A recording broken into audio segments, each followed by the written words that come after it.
ಎಲ್ಲರಿಗೂ ನಮಸ್ಕಾರ. Welcome back to my YouTube channel. ಎಲ್ಲರೂ ಹೇಗಿದ್ದೀರಾ? ಸೊ ಗೈಸ್, ಇವತ್ತು ಬಂದು ಇಡ್ಲಿ ಮಾಡೋಣ ಅಂತ ಹೇಳ್ಬಿಟ್ಟು ಹಿಂದಿನ ದಿನವೇ ಸ್ವಲ್ಪ ಅಕ್ಕಿ ಹಿಟ್ಟನ್ನೆಲ್ಲ ರುಬ್ಬಿ ಇಟ್ಟಿದ್ದೆ. ಸೊ ಹಾಗಾಗಿ ಅದು ಚೆನ್ನಾಗಿ ಕೂಡ ಫರ್ಮೆಂಟೇಷನ್ ಬಂದಿದೆ. ಅದು ತುಂಬ ಲೇಟಾಗೇ ರುಬ್ಬಿಟ್ಟಿದ್ದೆ, ಆದರೂ ಕೂಡ ನೋಡಿ ಎಷ್ಟು ಚೆನ್ನಾಗಿ ಫರ್ಮೆಂಟೇಷನ್ ಬಂದು ಒಂದೊಂದೇ ಡ್ರಾಪ್ ಬೀಳೋದಕ್ಕೆ ಸ್ಟಾರ್ಟ್ ಆಗಿತ್ತು. ಸೊ ಒಳ್ಳೆ ಬೆಣ್ಣೆ ನೋಡ್ದಂಗೆ ಆಗ್ತಿತ್ತು, ಬೆಣ್ಣೆನ ತೆಗ್ದಂಗೆ ಆಗ್ತಿತ್ತು ಸ್ಪೂನಿಂದ. ಸೊ ಆ ಥರ ಬಂದಿದ್ದು. ನನಗೆ ಈ ರೀತಿ ಹಿಟ್ಟು ಉಬ್ಬಿ ಬಂದ್ರೇ ಒಂಥರ ನೋಡಲಿಕ್ಕೆ ಖುಷಿ ಆಗುತ್ತೆ. ಸೊ ಯಾರ್ಯಾರಿಗೆ ಈ ರೀತಿ ಖುಷಿ ಆಗುತ್ತೆ ಏನೋ ಗೊತ್ತಿಲ್ಲ, ನಿಜತ್ತ ನನಗಂತೂ ಡೆಫಿನೆಟ್ಲಿ ಈ ರೀತಿ ನೋಡಿದ ತಕ್ಷಣ ಖುಷಿ ಆಗಿಬಿಡುತ್ತೆ. ಏಕೆಂದರೆ ಈ ಥರ ಉಬ್ಬಿ ಬಂದಾಗ ಸ್ವಲ್ಪ ಇಡ್ಲಿ ದೋಸೆ ಎಲ್ಲ ತುಂಬ ಚೆನ್ನಾಗಿ ಮಸಾಲೆ ದೋಸೆ ಟೈಪಲ್ಲಿ ಬರುತ್ತೆ. ಇಡ್ಲಿನೂ ಕೂಡ ಒಂದು ಹತ್ತಿ ರೂಪದಲ್ಲಿ ಬರುತ್ತೆ, ಹತ್ತಿ ಥರ ಇರುತ್ತೆ ಮಾಡಲಿಕ್ಕೆ. ಸೊ ನೋಡ್ತಿರ್ಬೋದು ತುಂಬಾ ಉಬ್ಬು ಬಂದು ಸುರಿತಾ ಇತ್ತು. ಹಂಗಾಗಿ ನಾನು ಮುಂಚಿತವಾಗೇ ಒಂದು ಐಡಿಯಾದಲ್ಲಿ ಇಟ್ಟಿರ್ತೀನಿ, ಒಂದು ಪ್ಲೇಟು ಅಥವಾ ಒಂದು ತಟ್ಟೆನ ಇಟ್ಬಿಟ್ಟಿರ್ತೀನಿ ಆ ಬಟ್ಲು ಕೆಳಗಡೆ. ಸೊ ಏನಾಗುತ್ತೆ ಅಂತಂದರೆ ಉಬ್ಬಿ ಬಂದ್ರೂ ಕೂಡ ಅದೇ ಪ್ಲೇಟಲ್ಲೇ ಎಲ್ಲ ಫಿಲ್ ಆಗಿರುತ್ತೆ, ಸ್ಟೋರೇಜ್ ಆಗಿರುತ್ತೆ. ಸೊ ಎಕ್ಸ್ಟ್ರಾ ಎಲ್ಲೂ ಕೂಡ ಕೆಳಗಡೆ ಆಚೆ ಈಚೆ ಚೆಲ್ಲಲ್ಲ. ಸೊ ಏನಾಗಿತ್ತು ಲಾಸ್ಟ್ ಟೈಮೆಲ್ಲ ನಾನು ಒಂದೊಂದ್ಸಲ ಗೊತ್ತಿಲ್ಲದೇ ಈ ಥರ ಇಟ್ಬಿಟ್ಟಾಗ ಅದು ಸಡನ್ಲಿ ಈ ರೀತಿ ಉಬ್ಬಿ ಬಂದು ಕೆಳಗಡೆ ಎಲ್ಲ ಶೆಲ್ಫ್ ಮೇಲೆಲ್ಲ ಒಂದೊಂದೇ ಡ್ರಾಪ್ ಈ ರೀತಿ ಚೆಲ್ಲೋಗ್ತಿತ್ತು. ಸೊ ಹಾಗಾಗಿ ಅದನ್ನು ಕ್ಲೀನ್ ಮಾಡೋದ್ರಲ್ಲೇ ನನಗೆ ಸಾಕಾಗ್ತಿತ್ತು. ಬೆಳಗ್ಗೆ ಎದ್ದು ಬಂದು ನೋಡಿದ ತಕ್ಷಣ ಒಂಥರ ಬೇಜಾರಾಗ್ಬಿಡ್ತಿತ್ತು. ಸೊ ಇನ್ನು ಹಾಗಾಗಿ ಇವತ್ತು ಬಂದು ಆ ಥರ ಎಲ್ಲ ಪ್ಲೇಟೆಲ್ಲ ಇಟ್ಟಿದ್ನಲ್ಲ. ಸೊ ಒಂದೊಂದೇ ಡ್ರಾಪ್ ಅವಾಗಷ್ಟೇ ಸುರಿಲಿಕ್ಕೆ ಸ್ಟಾರ್ಟ್ ಆಗಿತ್ತು. ಸೊ ನಾನು ಬಂದು ಅಷ್ಟರಲ್ಲೇ ಅದನ್ನೆಲ್ಲ ಮತ್ತೆ ಒಂದು ಪಾತ್ರೆಗೆ ಟ್ರಾನ್ಸ್ಫರ್ ಮಾಡ್ಕೊತಿದ್ದೀನಿ. ಸೊ ನನಗೆ ಎಷ್ಟು ಬೇಕು ಇವಾಗ ಅಷ್ಟಕ್ಕೆ ಮಾತ್ರ ಸ್ವಲ್ಪ ತೆಳುವಾಗಿ ಇನ್ನೊಂದು ಸ್ವಲ್ಪ ನೀರು ಹಾಕ್ಕೊಂಡು ಮಿಕ್ಸ್ ಮಾಡ್ತಾಯಿದ್ದೀನಿ. ಇಡ್ಲಿ ಅದಕ್ಕೆ ಆಲ್ಮೋಸ್ಟ್ ಇದೆ, ಅದು ಉಬ್ಬಿ ಬಂದಾಗ ಏನಾಗುತ್ತೆ ಇನ್ನು ಕ್ರೀಮಿಯಾಗಿ ಸ್ವಲ್ಪ ಗಟ್ಟಿ ಆಗಿಬಿಟ್ಟಿರುತ್ತೆ. ಹಾಗಾಗಿ ನಮಗೆ ಯಾವ ಹದಕ್ಕೆ ಬೇಕೋ ಅದಕ್ಕೆ ಸ್ವಲ್ಪ ತೆಳು ಮಾಡ್ಕೊಂಡು ಇನ್ನು ಮಿಕ್ಕಿರೋದು ನನಗೆ ಫ್ರಿಜ್ಜಲ್ಲಿ ಎತ್ತಿಕೊಂಡು ಇನ್ನೊಂದು ಟೈಮು ದೋಸೆ ಮಾಡ್ಕೊಬೋದು ಅಂತ ಅಂದ್ಬಿಟ್ಟು ಸ್ಟೋರ್ ಮಾಡ್ತಾಯಿದ್ದೀನಿ. ಸೊ ನಾನು ಯಾವಾಗಲೂ ಅಷ್ಟೇ ಇಡ್ಲಿ ಅಥವಾ ದೋಸೆ ಮಾಡಿದಾಗ 2 ಟೈಮ್ಗೆ ಆಗೋ ಥರ ಮಾಡ್ಕೊತೀನಿ. ಇಡ್ಲಿ ಮಾಡಿದಾಗ ಒಂದು ಟೈಮ್ ಇಡ್ಲಿ ಮಾಡಿರ್ತೀನಿ, ನೆಕ್ಸ್ಟ್ ಟೈಮ್ ದೋಸೆ ಮಾಡ್ಕೊತೀನಿ. ಹಾಗೆಯೇ ದೋಸೆ ಮಾಡಿದಾಗ 2 ಟೈಮ್ ದೋಸೆ ಅಥವಾ ಪಡ್ಡುನ ಮಾಡ್ಕೊತೀನಿ. ಓಕೆನಾ? ಸೊ ಇನ್ನು ಇಡ್ಲಿ ಜೊತೆ ಇವತ್ತು ಕಾಂಬಿನೇಷನ್ ಅಂತ ಯಾವುದೇ ರೀತಿ ಪಲ್ಯ ಅಥವಾ ಸಾಗು ಏನು ಕೂಡ ಮಾಡ್ತಿಲ್ಲ. ಸೊ ನೈಟು ರಿಷಿ ಮತ್ತು ಮೋಕ್ಷಿ ಕೂಡ ಹೇಳಿದರು. ಸೊ ಏನಂದರೆ ಹೆಸರುಬೇಳೆ ದಾಲ್ ಮಾಡಿ ಮಮ್ಮಿ ಅಂತ ಹೇಳ್ಬಿಟ್ಟು, ಅಥವಾ ಇಡ್ಲಿ ಸಾಂಬಾರು ಅಥವಾ ಹೆಸರುಬೇಳೆ ದಾಲ್. ನಾನು ಆಲ್ಮೋಸ್ಟ್ ಇಡ್ಲಿ ಮಾಡಿದಾಗ ಜಾಸ್ತಿ ಮಾಡೋದು ಅಂದರೆ ಸಾಂಬಾರು ಮಾಡಿರ್ತೀನಿ, ಇಲ್ಲ ಅಂದರೆ ಹೆಸರುಬೇಳೆ ದಾಲ್ ಥರ ಮಾಡಿರ್ತೀನಿ. ತುಂಬ ಚೆನ್ನಾಗಿರುತ್ತೆ, ಖಾರ ಇರಲ್ಲ ಅಥವಾ ಏನು ನಮಗೆ ಸ್ವಲ್ಪ ಗೊಜ್ಜು ಟೈಪ್ ಆ ಥರ ಏನು ಬರೋಲ್ಲ, ಸ್ವಲ್ಪ ಸಾಂಬಾರು ರೀತಿಲೇ ಇರುತ್ತೆ ದಾಲ್ ಬಂದು. ಹಾಗಾಗಿ ಅದನ್ನೇ ಮಾಡ್ತೀನಿ, ಅದನ್ನೇ ಇಷ್ಟಪಟ್ಟು ತಿಂತಾರೆ ಮಕ್ಕಳು ಅಂತ ಹೇಳ್ಬಿಟ್ಟು. ಸೊ ಇನ್ನು ಆಲ್ಮೋಸ್ಟ್ ನಾನು ನೈಟೇ ಎಲ್ಲ ಕ್ಲೀನ್ ಮಾಡಿ ಇಟ್ಕೊಂಡಿರ್ತೀನಿ ಕಿಚನ್ನೆಲ್ಲ. ಮತ್ತು ಬೆಳಗ್ಗೆ ಬಂದ ತಕ್ಷಣ ನಾನು ಒಂದು ಮುಖ ತೊಳ್ಕೊಂಡು ಬಂದ ತಕ್ಷಣ ಏನು ಮಾಡ್ತೀನಿ, ಬ್ರೇಕ್ಫಾಸ್ಟ್ನ ರೆಡಿ ಮಾಡಲಿಕ್ಕೆ ಸ್ಟಾರ್ಟ್ ಮಾಡ್ಕೊತೀನಿ. ಯಾಕಂದರೆ ಟೈಮ್ ಇತ್ತೀಚೆಗೆ ತುಂಬ ಕಡಿಮೆ ಇರೋದ್ರಿಂದ ಬೇಗ ಎಲ್ಲ ಕೆಲಸಗಳು ಮುಗ್ದು ಹೋಗ್ಬೇಕು ನನಗೆ. ಸೊ ಹಂಗಾಗಿ ಒಟ್ಟಿಗೆ ಸ್ವಲ್ಪ ಒಲೆನ ಹಚ್ಕೊಂಡು ಸ್ವಲ್ಪ ಇಡ್ಲಿ ಪಾತ್ರೆನೆಲ್ಲ ಇಟ್ಕೊಂಡೆ. ಇನ್ನೊಂದು ಸೈಡ್ ಕುಕ್ಕರ್ನು ಕೂಡ ಇಟ್ಕೊಂಡು ಸ್ವಲ್ಪ ನೀರು ಇಟ್ಕೊಂಡಿದ್ದೀನಿ ಬಿಸಿ ಆಗಲಿ ಅಂತ ಹೇಳ್ಬಿಟ್ಟು. ಸೊ ಅಷ್ಟರಲ್ಲಿನ ಸಣ್ಣ ಪುಟ್ಟ ಕೆಲಸಗಳು ಕಿಚನಿಗೆ ಬಂದಮೇಲೆ ಇದ್ದೇ ಇರುತ್ತಲ್ವ. ಸೊ ಹಂಗಾಗಿ ಇನ್ನು ಶುಗರೆಲ್ಲ ಖಾಲಿಯಾಗಿತ್ತು, ಮತ್ತು ಹೆಸರು ಬೇಳೆಯೆಲ್ಲ ಫಿಲ್ ಮಾಡಬೇಕಿತ್ತು ಬಾಕ್ಸ್ಗಳಿಗೆ.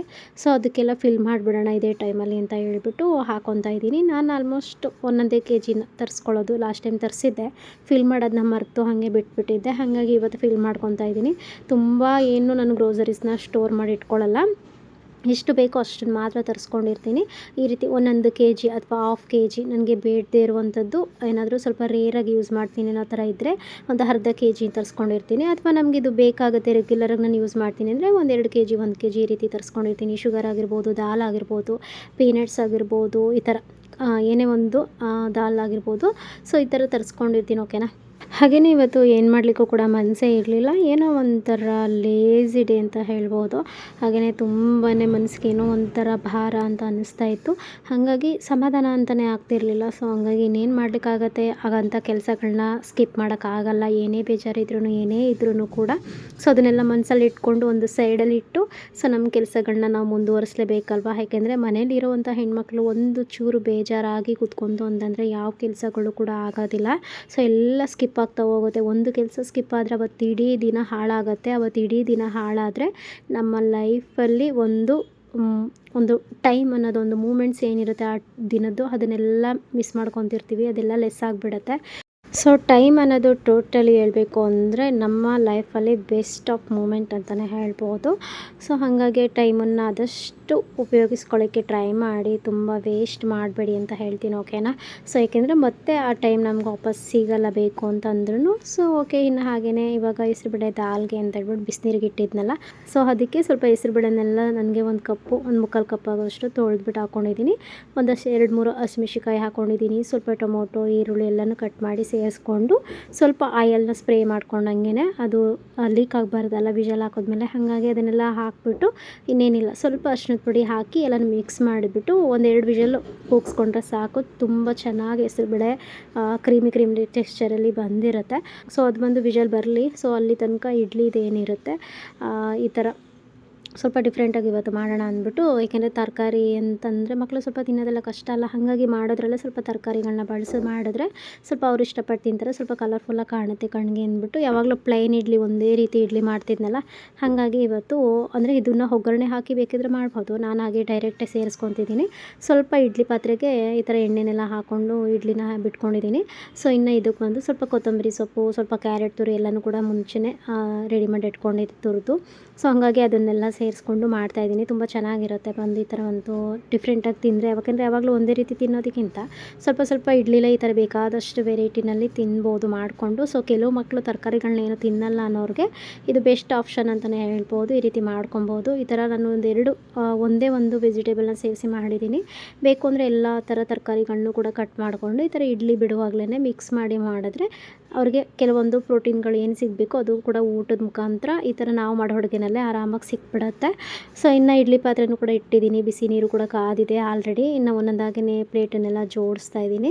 ನಾನು ಇದು ಇಡ್ಲಿ ಪಾತ್ರೆ ಏನಿದೆ ಸುಮಾರು ಹಿಂದೆಯೇ ತೊಗೊಂಡಿದ್ದೀನಿ, ಹಾಗಾಗಿ ಇದು ತುಂಬ ಚೆನ್ನಾಗಿದೆ. ನನಗೆ ಒಂದು ಟೈಮಲ್ಲಿ ಒಂದು ಸತಿ ಒಂದು ಬ್ಯಾಚನ್ನ ಮಾಡಿಕೊಂಡ್ರೆ ಆಲ್ಮೋಸ್ಟ್ ಮನೆಯವರೆಲ್ಲ ಅಂದರೆ ನಾವು 4 ಜನ ಆರಾಮ್ಸೆ ನಾವು ಟಿಫನ್ನ ಮಾಡ್ಕೊಬೋದು. ಲೈಟಾಗಿ ತಿಂತೀವಲ್ಲ, ಆರಾಮ್ಸೆ ಟಿಫನ್ನ ಮಾಡ್ಕೊಬೋದು. ಹುಡುಗರಿಗೆ ಬಾಕ್ಸು ಕೂಡ ರೆಡಿಯಾಗಿರುತ್ತೆ, ನಮಗೆ ಟಿಫನ್ನು ಕೂಡ ರೆಡಿಯಾಗಿರುತ್ತೆ ಈ 3 ಪ್ಲೇಟಲ್ಲಿ. ಸೊ ಇನ್ನು ಫೈನಲಿ ಇಡ್ಲಿನೂ ಕೂಡ ಇಟ್ಟಾಯಿತು. ಹಾಗೆಯೇ ಸೈಡಲ್ಲಿ ಕುಕ್ಕರ್ನೆಲ್ಲ ಇಟ್ಕೊಂಡಿದ್ನಲ್ವ, ಸೊ ಅದು ಕೂಡ ವಿಸಲ್ ಬಂದಿತ್ತು ಆಲ್ರೆಡಿ. ಸೊ ಅದು ಸ್ವಲ್ಪ ತಣ್ಣಗಾದ್ಮೇಲೆ ತೆಗಿತಾ ಇದ್ದೀನಿ. ಎಷ್ಟು ಕ್ರೀಮಿಯಾಗಿ ಚೆನ್ನಾಗಿ ಬೆಂದಿದೆ ಹೆಸರುಬೇಳೆ ಬೇಗ ಆಲ್ಮೋಸ್ಟ್ ಒಂದು ವಿಷಲ್ಗೆ ಬೆಂದೋಗ್ಬಿಡುತ್ತೆ. ನಾನು ಸೆಕೆಂಡ್ 2 ವಿಸಲ್ನ ಕೂಗಿಸ್ಕೊಂಡಿದ್ನಲ್ಲ, ಸೊ ಹಂಗಾಗಿ ತುಂಬ ಚೆನ್ನಾಗಿ ಬೆಂದಿತ್ತು. ಇನ್ನು ಅದು ಬಂದು ಕುಕ್ಕರಲ್ಲಿ ಏನಾಗುತ್ತೆ ಸ್ವಲ್ಪ ಆಚೆ ಈಚೆ ಎಲ್ಲನೂ ಕೂಡ ಚೆಲ್ಲೋಗ್ಬಿಟ್ಟಿರುತ್ತೆ. ಅದು ಎಷ್ಟೇ ಕಂಟ್ರೋಲ್ ಮಾಡೋಕ್ಕೆ ಹೋದ್ರೂ ಆಗಲ್ಲ, ವಿಸಲ್ ಲಿಡ್ಡಿಂದನೇ ಆಚೆ ಈಚೆ ಚೆಲ್ಲಿ ಇರುತ್ತೆ. ಸೊ ಏನು ಮಾಡೋಕ್ಕಾಗಲ್ಲ. ಸೊ ಆಮೇಲೆ ಮತ್ತೊಂದು ಸಲ ಗ್ಯಾಸ್ನೆಲ್ಲ ಕ್ಲೀನ್ ಮಾಡ್ಕೊಂಬಿಡೋಣ ಅಂತ ಹೇಳ್ಬಿಟ್ಟು ಸೊ ಒಗ್ಗರಣೆ ಎಲ್ಲ ಮಾಡ್ಕೊಳ್ಳೋಣ ಅಂದ್ಬಿಟ್ಟು ಇವಾಗ ಒಗ್ಗರಣೆ ಮಾಡ್ತಾಯಿದ್ದೀನಿ. ಇದಕ್ಕೆ ಏನಿಲ್ಲ, ಆಲ್ಮೋಸ್ಟ್ ಹಿಂದಿನ ವಿಡಿಯೋದಲ್ಲಿ ತೋರಿಸಿರ್ತೀನಿ ಅಂತ ಅಂದ್ಕೊಂಡಿದ್ದೀನಿ. ತುಂಬ ಸಿಂಪಲಾಗೇ ಮಾಡ್ತೀನಿ ಹೆಸರುಬೇಳೆ ದಾಲ್ನ ನಾನು. ಸೊ ಇದಕ್ಕೆ ಸ್ವಲ್ಪ ಎಣ್ಣೆ ಹಾಕ್ಕೊಂಡಿದ್ದೀನಿ ಪಾತ್ರೆಗೆ, ಬಾಣಲಿಗೆ ಬಂದು. ಸೊ ಇದಕ್ಕೆ ಸ್ವಲ್ಪ ಸಾಸಿವೆ, ಜೀರಿಗೆ, ಒಣಮೆಣ್ಸಿನ್ಕಾಯಿ, ಕರಿಬೇವು ಮತ್ತು ಬೆಳ್ಳುಳ್ಳಿ ಸ್ವಲ್ಪ ಜಜ್ಜಿಬಿಟ್ಟು ಹಾಕ್ಕೊಂಡು ಇನ್ನೇನಿರುತ್ತೆ ಬೆಂದಿರುವಂಥ ಹೆಸರುಬೇಳೆ ದಾಲ್ ರೆಡಿ ಮಾಡಿದ್ದೆ ನಾನು, ಅದನ್ನು ಸೇರಿಸ್ಕೊತಾ ಇದ್ದೀನಿ. ಇಷ್ಟೇ, ಇದನ್ನು ಸೇರಿಸ್ಕೊಂಡು ಚೆನ್ನಾಗಿ ಮಿಕ್ಸ್ ಮಾಡಿ ರುಚಿಗೆ ತಕ್ಕಷ್ಟು ಉಪ್ಪು ಹಾಕ್ಬಿಟ್ಟು 1-2 ಕುದಿ ಬರೋವರೆಗೂ ಕುದಿಸ್ಕೊಂಡ್ರೆ ಆಗುತ್ತೆ. ಲಿಡ್ಡನ್ನ ಕ್ಲೋಸ್ ಮಾಡಿ. ಸೊ ಆಮೇಲೆ ಅದು ಸ್ವಲ್ಪ ತೆಳು ಅಂತ ಅನಿಸ್ದಾಗ ನಮಗೆ 1-2 ಸ್ಪೂನ್ ಒಂದು ಬಟ್ಲಿಗೆ ಕಡಲೆ ಹಿಟ್ಟನ್ನು ಹಾಕ್ಕೊಂಡು ಮಿಕ್ಸ್ ಮಾಡಿ ಇದ್ರೊಳಗಡೆ ಸೇರಿಸ್ಬಿಟ್ಟು ಕೊನೆಯಲ್ಲಿ ಕೊತ್ತಂಬರಿ ಸೊಪ್ಪು ಹಾಕಿದ್ರೆ ತುಂಬ ಟೇಸ್ಟಿಯಾಗಿ ಹೆಸರುಬೇಳೆ ದಾಲ್ ಸಿಂಪಲಾಗಿ ರೆಡಿ ಆಗುತ್ತೆ, ಓಕೆನಾ. ಸೊ ಈ ರೀತಿ ಬೇಗನೆ ಮಾಡಬೇಕು ಅಂತಂದಾಗ ಈ ರೀತಿ ಬಿಸಿ ಅನ್ನಕ್ಕೆ ಮಾಡ್ಕೊಬೋದು. ಈ ರೀತಿ ಏನಾಗುತ್ತೆ ದೋಸೆ ಜೊತೆನೂ ಬೇಕಾದ್ರೆ ಸೈಡಿಗೆ ಮಾಡ್ಕೊಬೋದು, ಇಲ್ಲ ಇಡ್ಲಿ ಜೊತೆ ಈ ರೀತಿ ಸಾಂಬಾರು ಟೈಪೆಲ್ಲ ಮಾಡ್ಕೊಬೋದು. ನಾನು ಆಲ್ಮೋಸ್ಟ್ ಈ ರೀತಿ ಮಾಡ್ತಿರೋದ್ರಿಂದ ತುಂಬ ಸಿಂಪಲಾಗೆ ಮಾಡಿದ್ದೀನಿ ಇವತ್ತು ಕೂಡ.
ಸೊ ಇನ್ನು ಹಾಗೆಯೇ ಟಿಫನ್ ಎಲ್ಲ ರೆಡಿ ಆಯಿತು. ಸೊ ಹುಡುಗರು ಬಾಕ್ಸ್ ಕೂಡ ರೆಡಿ ಮಾಡಿ ಇಟ್ಟಿದ್ದಾಯಿತು. ಇನ್ನು ಹಾಗೆಯೇ ಹಿಂದಿನ ದಿನ ಸ್ವಲ್ಪ ಏನಾಯಿತು, ಸ್ನ್ಯಾಕ್ಸಲ್ಲಿ ತೊಗೊಬಂದಿದ್ದೆ ನಾನು ಹಂಗೆ ಆನ್ ದ ವೇ ಬರ್ತಾ.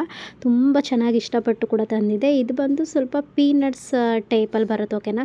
So dry fruits laddu, carrot laddu ಈ ರೀತಿ ಎಲ್ಲ ಬರುತ್ತಲ್ಲ, ಸೇಮ್ ಅದೇ ರೀತಿ ಲಡ್ಡು. ಇದು ಬಂದು ಬೆಲ್ಲದ್ದು ಜಗರಿಯಿಂದ ಮಾಡಿರುವಂಥದ್ದು. ಜಗರಿ ಪಾಕನೆಲ್ಲ ತೆಗೆದು ಅದನ್ನು ಮಿಕ್ಸ್ ಮಾಡಿ ಮಾಡಿದ್ದಾರೆ. ಸೊ ಇದು ನೋಡ್ತಿದ್ರೆ ನನಗೆ ಪುರಿ ಉಂಡೆ ನೆನಪಾಗತ್ತೆ. ಅದೇ ಒಂದು ನೆನಪಲ್ಲೇ ನಾನು ತೊಗೊಂಬಂದೆ, ತುಂಬ ಚೆನ್ನಾಗಿರುತ್ತೆ ಅಂತ.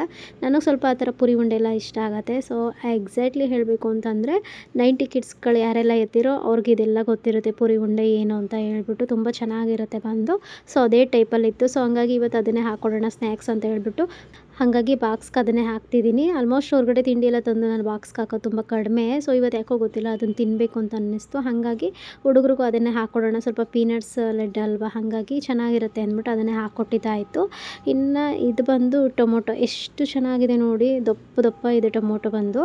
ಸೊ ಇದನ್ನೆಲ್ಲ ಸ್ವಲ್ಪ ತೊಳೆದ್ಬಿಟ್ಟು ಸೈಡಲ್ಲಿ ಎತ್ತಿಟ್ಬಿಡೋಣ ಅಂದ್ಬಿಟ್ಟು ಅಂದ್ಕೊಂಡೆ. ಹಾಗೆಯೇ ಶುಂಠಿ ಕೂಡ ಸ್ವಲ್ಪ ಜಾಸ್ತಿ ತಂದುಬಿಟ್ಟಿದ್ವಿ. ಅದೆಲ್ಲ ಏನಿರುತ್ತೆ ಮಣ್ಣು ಥರ ಎಲ್ಲ ಇರುತ್ತೆ. ಸೊ ಅದೆಲ್ಲ ಸ್ವಲ್ಪ ನೆನೆ ಹಾಕಿದ್ದೀನಿ. ಸ್ವಲ್ಪ ಅದು ಮಣ್ಣಿಂದ ಏನೇನಿರುತ್ತೆ ಅದೆಲ್ಲ ಆಲ್ಮೋಸ್ಟ್ ಅದು ಬಿಟ್ಟ ಮೇಲೆ ಇನ್ನೂ ಸ್ವಲ್ಪ ಚೆನ್ನಾಗಿ ವಾಶ್ ಮಾಡಿ ಒಂದು ಕಾಟನ್ ಬಟ್ಟೆಲ್ಲ ಹಾಕಿ ಎತ್ತು ಸ್ಟೋರ್ ಮಾಡ್ಕೊಳ್ಳೋಣ ಅಂದ್ಬಿಟ್ಟು.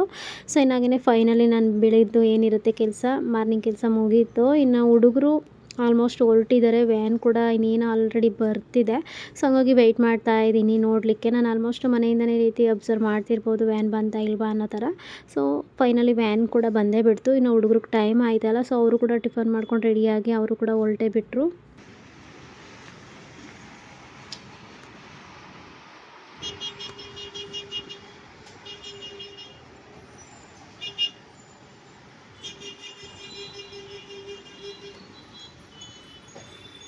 ಇನ್ನು ಫೈನಲಿ ಹುಡುಗರು ಕೂಡ ಹೊರಟ್ರಲ್ವ. ಸೊ ಇನ್ನು ನಾನು ನನ್ನ ಕೆಲಸಕ್ಕೆ ಅಂದರೆ ನನ್ನ ಡ್ಯೂಟಿಗೆ ನಾನು ಹೊರಡಲೇಬೇಕಾಗತ್ತೆ. ಸೊ ಹಂಗಾಗಿ ನಾನು ಕೂಡ ರೆಡಿ ಆಗಿಬಿಟ್ಟು ಹೊರಡೋಣ ಅಂತ ಅಂದ್ಬಿಟ್ಟು ಅಂದ್ಕೊಂಡೆ. ಸೊ ಬೆಳಿಗ್ಗೆ ಈ ರೀತಿ ಟಿಫನ್ ಮಾಡಿ ಎಲ್ಲ ಕೆಲಸನ ಮಾಡಿ ಹುಡುಗರು ಬಾಕ್ಸ್ ರೆಡಿ ಮಾಡಿ ಅವರನ್ನು ರೆಡಿ ಮಾಡಿ ಮನೆಯಿಂದ ಆಚೆ ಕಳಿಸೋದ್ರಲ್ಲಿ ಸಾಕಾಗ್ಬಿಡುತ್ತೆ. ಇನ್ನು ಫೈನಲಿ ನಾನು ಕೂಡ ರೆಡಿ ಆಗಿಬಿಟ್ಟು ಹೊರಡ್ತಾ ಇದ್ದೀನಿ. ಇವತ್ತೇನು ಪೂಜೆ ಏನೂ ಇರಲಿಲ್ಲ, ಹಾಗಾಗಿ ಬೇಗನೆ ಫ್ರೆಶ್ ಅಪ್ ಆಗಿಬಿಟ್ಟು ಸೊ ನಾನು ನನ್ನ ಡ್ಯೂಟಿಗೆ ಬಂದಿದ್ದಾಯಿತು. ಹಿಂದಿನ ದಿನವೇ ಎಲ್ಲ ಪೂಜೆ ಎಲ್ಲ ಮಾಡಿದ್ದೀನಿ ಆಲ್ರೆಡಿ ಬಂದು. ನಾನು ಬಂದು ಶಾಪ್ಗೆ ಹೋದ ತಕ್ಷಣ ಈ ರೀತಿ ಹೂವನ್ನ ಸರಿ ಮಾಡೋದು ನನ್ನ ಒಂದು ಅಭ್ಯಾಸ. ನಾನು ಒಂದು ಗಣೇಶನ್ನು ಕೂಡ ಅದು ಏನಿರುತ್ತೆ ಸಿಸ್ಟಮ್ಗೆ ಒಂದು ಗಣೇಶನ ಹಾಕ್ಕೊಂಡಿದ್ದೀನಿ. ಸೊ ಅದಕ್ಕೆ ಏನಿರುತ್ತೆ ಈ ಥರ ಬಟನ್ಸ್ ರೋಸ್ ಹೂವನ್ನೆಲ್ಲ ಹಾಕಿಬಿಟ್ಟು ನಾನು ಕೂಡ ನನ್ನ ಕೆಲಸನ ಸ್ಟಾರ್ಟ್ ಮಾಡಿದೆ. ಸೊ ಫೈನಲಿ ನನ್ನ ಕೆಲಸನೂ ಕೂಡ ಮುಗಿಸ್ಕೊಂಡು ಈವ್ನಿಂಗ್ ಇವತ್ತು ಮಳೆ ಬರೋ ಥರ ಇತ್ತು, ಓಕೆನಾ. ಅಲ್ಲೆಲ್ಲ ನಾನು ವೀಡಿಯೋ ಮಾಡೋಕ್ಕೆ ಅಲೋ ಇರೋಲ್ಲ, ಹಾಗಾಗಿ ನಾನು ಜಾಸ್ತಿ ನನ್ನ ಶಾಪ್ದು ಏನಿರುತ್ತೆ ನಾನೇನು ತೋರಿಸ್ಲಿಕ್ಕೆ ಹೋಗಲ್ಲ. ಸೊ ಇನ್ನು ಮಳೆ ಬರೋ ಥರ ಇತ್ತಲ್ಲ, ನಾನು ಕೂಡ ಬೇಗನೆ ಮನೆಗೆ ಬಂದೆ. ಸೊ ಹಂಗಾಗಿ ನಮ್ಮ ಮನೇಲಿ ಬಂದು ಹಿಂದಿನ ದಿನ ಸ್ವಲ್ಪ ಆರ್ಡರ್ ಮಾಡ್ಕೊಂಡಿದ್ವಲ್ಲ, ಆ ಟೈಮಲ್ಲಿ ಸ್ವಲ್ಪ ಹಾಗಲಕಾಯಿ ಎಲ್ಲ ಆರ್ಡರ್ ಮಾಡಿದ್ದೆ ಅಂತ ಅನಿಸುತ್ತೆ. ಸೊ ಹಂಗಾಗಿ ಇವತ್ತು ಸ್ವಲ್ಪ ಹಾಗಲಕಾಯಿ ಗೊಜ್ಜು ಅಥವಾ ಹಾಗಲಕಾಯಿ ಕರಿ ಮಾಡಿಬಿಟ್ಟು ಸ್ವಲ್ಪ ರೈಸ್ ಮಾಡ್ಕೊಂಬಿಡೋಣ ಅಂದ್ಬಿಟ್ಟು ಮಾಡ್ತಾಯಿದ್ದೀನಿ. ನಮ್ಮ ಮನೇಲಿ ಆಲ್ಮೋಸ್ಟ್ ಈ ರೀತಿ ವೀಕ್ಲಿ 1 ಟೈಮ್ ಆದರೂ ಹಾಗಲಕಾಯಿನ ಮಾಡ್ತೀನಿ. ಹುಡುಗರಿಗೂ ಕೂಡ ಇಷ್ಟ ಇಲ್ಲ ಅಂದ್ರೂ ತಿನ್ನಿಸ್ತೀನಿ, ಯಾಕಂದರೆ ತುಂಬಾ ಬಾಡಿಗೆ ಇದು ಹೀಟು, ಬಟ್ ಒಳ್ಳೆಯದು ಕೂಡ, ಓಕೆನಾ. ಆದಷ್ಟು ವಾರದಲ್ಲಿ 1 ಸತಿನಾದ್ರೂ ಹಾಗಲಕಾಯಿ ಈ ಥರ ಏನಿರುತ್ತೆ ಗೊಜ್ಜಾಗಿರ್ಬೋದು ಅಥವಾ ಹಾಗಲಕಾಯಿ ಪಲ್ಯ ಆಗಿರ್ಬೋದು ಈ ರೀತಿ ಮಾಡ್ಕೊಂಡು ತಿನ್ನೋದ್ರಿಂದ ನಮ್ಮ ದೇಹಕ್ಕೆ ತುಂಬಾ ಒಳ್ಳೆಯದು, ಓಕೆನಾ. ಸೊ ನಾನು ಬಂದು ಇವತ್ತು ಸ್ವಲ್ಪ ಮಸಾಲೆ ಎಲ್ಲ ರುಬ್ಬಿ ಮಾಡ್ತಾಯಿದ್ದೀನಿ. ಸ್ವಲ್ಪ ರೈಸ್ಗೆ ಅಂದರೆ ಬಿಸಿ ರೈಸ್ಗೆ ಸ್ವಲ್ಪ ಚೆನ್ನಾಗಿರುತ್ತೆ ಅಂತ ಅಂದ್ಬಿಟ್ಟು ರುಬ್ಬಿ ಮಾಡ್ತಾಯಿದ್ದೀನಿ. ಅದು ಮಸಾಲೆಗೇನಿಲ್ಲ, ಸ್ವಲ್ಪ ಕಾಯಿ ತುರಿ, ಸ್ವಲ್ಪ ಕೊತ್ತಂಬರಿ, ಪುದೀನ ಮತ್ತು ಈರುಳ್ಳಿ, ಟೊಮೊಟೊ ಮತ್ತು ಏನಿರುತ್ತೆ ಬೆಳ್ಳುಳ್ಳಿ, ಶುಂಠಿ ಇಷ್ಟನ್ನು ರುಬ್ಕೊಂಡಿದ್ದೀನಿ. ನೆಕ್ಸ್ಟ್ ಏನಿಲ್ಲ, ಸ್ವಲ್ಪ 1-2 ಸ್ಪೂನ್ ಆಗೋಷ್ಟು ಧನಿಯಾ ಪೌಡರು, ಸ್ವಲ್ಪ ಅರಿಶಿಣದ ಪೌಡರ್ ಹಾಕ್ಬಿಟ್ಟು ಒಂದು ಸ್ವಲ್ಪ ಹುಣಸೆಹಣ್ಣು ಕೂಡ ಜೊತೆಲೇ ಹಾಕ್ಕೊಂಡು ಮಿಕ್ಸ್ ಮಾಡಿ ರುಬ್ಬಿ ಹಾಕ್ಕೊಂಡಿದ್ದೀನಿ ಅಷ್ಟೇ. ಇನ್ನು ಇದು ಬೇಕು ಅಂದರೆ ಸ್ವಲ್ಪ ಇದು ಕುದಿಯುವಂಥ ಟೈಮಲ್ಲಿ ಬೇಳೆ ಸಾಂಬಾರು ಪುಡಿನ ಹಾಕ್ಕೊಂಡ್ರೆ 1-2 ಸ್ಪೂನು ತುಂಬ ಚೆನ್ನಾಗದು, ಸ್ವಲ್ಪ ಗಟ್ಟಿ ಬರುತ್ತಲ್ಲ, ಸ್ವಲ್ಪ ಟೇಸ್ಟ್ ಸಿಗುತ್ತೆ, ಓಕೆನಾ. ಇಷ್ಟೇ ಚೆನ್ನಾಗಿ ಹಾಕ್ಕೊಂಡು ಮುಂಚೆನೇ ಹಾಗಲಕಾಯಿನೆಲ್ಲ ಫ್ರೈ ಮಾಡ್ಕೊಂಡಿದ್ದೀನಿ ಎಣ್ಣೆಯಲ್ಲಿ. ಇನ್ನು ಈ ಮಸಾಲೆನೆಲ್ಲ ಸೇರಿಸಿದ್ಮೇಲೆ ರುಚಿಗೆ ತಕ್ಕಷ್ಟು ಉಪ್ಪು ಹಾಕ್ಬಿಟ್ಟು ಲಿಡ್ಡನ್ನು ಕ್ಲೋಸ್ ಮಾಡಿ ಸ್ವಲ್ಪ ಚೆನ್ನಾಗಿ ಬೇಯಿಸ್ಕೊಂಡ್ರೆ ತಿನ್ನಲಿಕ್ಕೆ ಬಿಸಿ ಅನ್ನಕ್ಕೆ ಚೆನ್ನಾಗಿರುತ್ತೆ. ಸೊ ಓಕೆ ಗೈಸ್, ಫೈನಲಿ ನನ್ನ ಕೆಲಸ ಇವತ್ತಿಂದು ಮುಗಿಯಿತು. ಸೊ ಹಾಗೆಯೇ ಈ ವಿಡಿಯೋನು ಕೂಡ ಇದೇ ಖುಷಿನಲ್ಲಿ ಎಂಡ್ ಮಾಡ್ತಾ ಇದ್ದೀನಿ. ಹೊಸ್ದಾಗಿ ಯಾರೆಲ್ಲ ಚಾನಲ್ನ ನೋಡ್ತಿದ್ರು ಪ್ಲೀಸ್ ಬೇಗ ಹೋಗಿ ಸಬ್ಸ್ಕ್ರೈಬ್ ಮಾಡ್ಕೊಳ್ಳಿ ಚಾನಲ್ನ ಅಂತ ಹೇಳ್ತಾ. ಸೊ ಮತ್ತೆ ನಾನು ನಿಮಗೆ ಸಿಗ್ತೀನಿ, ಅಲ್ಲಿವರೆಗೂ ಕಾಯ್ತಾ ಇರಿ. Thank you for watching, bye.